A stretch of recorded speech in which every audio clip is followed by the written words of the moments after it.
गे करे छिने प्यार छोड़ा करबो ना बात रे चले शादी कर लेबै जान आज रात गे दुल्हन बना ले आय बजेबो तोरे अंगना दुल्हन बना ले आय बजेबो तोरे अंगना तोरा बनबाही देबो सोनाबा के कंगना तोरा बनबाही देबो सोनाबा के कंगना बोली लको एबो जान हम तोरा अंगना तोरा बनबाही देबो सोनाबा के कंगना ओके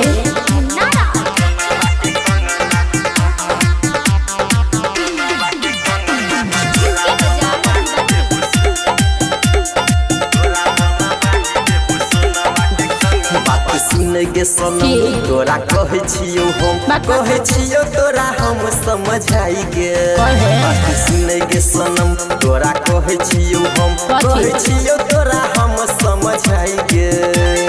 करे छिरो प्यार तल चले अपन संगना करे छिरो प्यार तल चले अपन संगना तोरा बनबाही देबो सोनाबा के कंगना तोरा बनबाही देबो सोनाबा के कंगना बोली आबरात लको एबो तोरा अंगना तोरा बनबाही देबो सोनाबा के कंगना लेबे करबो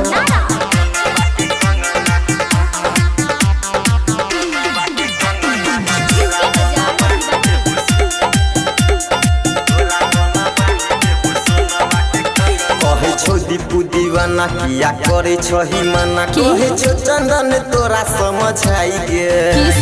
छो दीपू दीवाना किया करे छही मना कहे छो सुरेश तोरा समझाई गे तोरा पे भरोसा छौड़ा करबो रे बना तोरा पे भरोसा छौड़ा करबो रे बना तोरा बनबाही देबो सोनाबा के कंगना तोरा बनबाही देबो सोनाबा के कंगना बोली लको एबो जान हम तोरा अंगना तोरा बनबाही देबो सोनाबा के कंगना ओके